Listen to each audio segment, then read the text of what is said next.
ಓಂ ನಮೋ ಗುರುಭ್ಯೋ ನಮಃ. ಗುರು ಶ್ರೀ ರಾಘವೇಂದ್ರ ಸ್ವಾಮಿಯೇ ನಮಃ. ನಮಸ್ಕಾರ ವೀಕ್ಷಕರೇ, ನಾನು ನಿಮ್ಮ ಪಂಡಿತ್ ಸಾಯಿ ಸ್ವರೂಪ್ ದೀಕ್ಷಿತ್. ಇವತ್ತಿನ ಈ ಒಂದು ವಿಡಿಯೋದಲ್ಲಿ ಫೆಬ್ರವರಿ 15ನೇ ತಾರೀಕಿನಿಂದ ಮಹಾಶಿವರಾತ್ರಿ ಪ್ರಾರಂಭವಾಗಲಿದೆ. ಸಿಂಹರಾಶಿಯವರಿಗೆ ಈ ಒಂದು ಗ್ರಹ ಸಂಚಾರಗಳಿಂದ ಆಗುವಂಥ ಬದಲಾವಣೆಗಳು ಏನು ಅಂತ ನಾನು ಈ ಒಂದು ವಿಡಿಯೋದಲ್ಲಿ ತಿಳಿಸ್ಕೊಡ್ತಾ ಇದ್ದೀನಿ.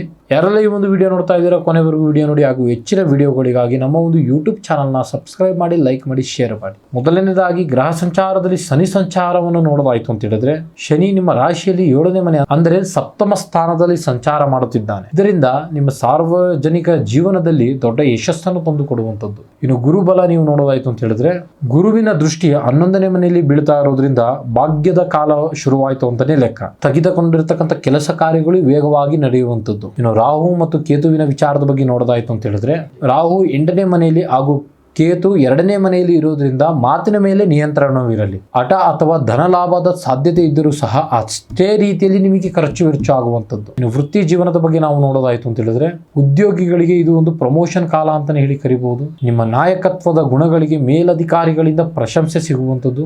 ರಾಜಕೀಯ, ಆಡಳಿತ ಮತ್ತು ಕಲೆ ಕ್ಷೇತ್ರದಲ್ಲಿ ಇರುವಂತವರಿಗೆ ಇದೊಂದು ಸುವರ್ಣ ಅವಕಾಶ.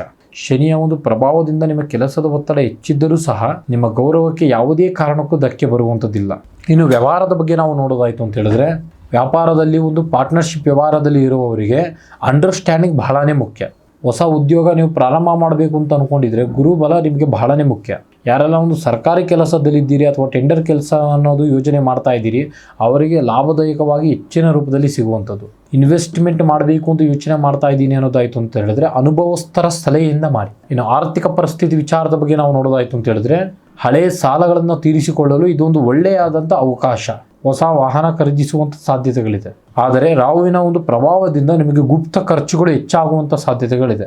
ಆದಷ್ಟು ಜಾಗೃತೆ ವಹಿಸಿ. ಇನ್ನು ಪ್ರೀತಿ ಮತ್ತು ಕುಟುಂಬದ ವಿಚಾರದ ಬಗ್ಗೆ ನೋಡೋದಾಯ್ತು ಅಂತ ಹೇಳಿದ್ರೆ, ಸಪ್ತಮ ಶನಿಯ ಒಂದು ಕಾರಣದಿಂದಾಗಿ ಸಣ್ಣ ಪುಟ್ಟ ಅಸಮಾಧಾನ ನಿಮ್ಮ ಸಂಸಾರದಲ್ಲಿ ಬರುವಂಥದ್ದು. ಪರಸ್ಪರ ನಂಬಿಕೆಯಿಂದ, ಚಟುವಟಿಕೆಯಿಂದ ಅದನ್ನು ಸರಿಪಡಿಸಿಕೊಳ್ಳಿ. ಕುಟುಂಬದಲ್ಲಿ ನಿಮ್ಮ ನಿರ್ಧಾರಗಳಿಗೆ ಮನ್ನಣೆ ಸಿಗುವಂಥದ್ದು. ಯಾರೆಲ್ಲ ಮದುವೆ ಆಗಿಲ್ಲ ಅವರಿಗೆಲ್ಲ ಕಂಕಣ ಭಾಗ್ಯ ಕೂಡಿ ಬರುವಂಥದ್ದು. ಸಂತಾನ ಬಯಸುವವರಿಗೆ ಶುಭ ಸಿದ್ಧಿ ಯೋಗವನ್ನು ಸಿಗುವಂಥದ್ದು. ಇನ್ನು ಆರೋಗ್ಯದ ವಿಚಾರದ ಬಗ್ಗೆ ನಾವು ನೋಡೋದಾಯ್ತು ಅಂತ ಹೇಳಿದ್ರೆ, ಆದರೆ ಸಿಂಹರಾಶಿಯವರಿಗೆ ಹೊಟ್ಟೆಗೆ ಸಂಬಂಧಪಟ್ಟಂಥ ಸಮಸ್ಯೆಗಳು ಬರುವಂಥ ಸಾಧ್ಯತೆಗಳಿದೆ. ಹಾಗಾಗಿ ಎಚ್ಚರವಾಗಿರಿ. ನಿಮ್ಮ ಒಂದು ಅತಿಯಾದಂಥ ಕೋಪ ನಿಮ್ಮ ಆರೋಗ್ಯದ ಮೇಲೆ ಪ್ರಭಾವ ಬೀರುವಂಥದ್ದು. ಆದ್ದರಿಂದ ಮನಸ್ಸನ್ನು ಶಾಂತ ರೂಪದಲ್ಲಿ ಇಟ್ಟುಕೊಳ್ಳಿ. ಈ ಒಂದು ರಾಶಿಯವರ ಒಂದು ಪರಿಹಾರ ಮಾರ್ಗ ನಾವು ತಿಳಿಸಿಕೊಡೋದಾಯ್ತು ಅಂತ ಹೇಳಿದ್ರೆ, ಶಿವರಾತ್ರಿ ಒಂದು ಶಿವನಿಗೆ ಒಂದು ಕೆಂಪು ಚಂದನವನ್ನು ಅರ್ಪಿಸಿ, ಶಿವಲಿಂಗಕ್ಕೆ ಒಂದು ಪಂಚಾಮೃತ ಅಭಿಷೇಕ ಅನ್ನೋದು ಮಾಡಿ, ಬಡವರಿಗೆ ಬೆಲ್ಲವನ್ನು ದಾನ ಮಾಡಿ.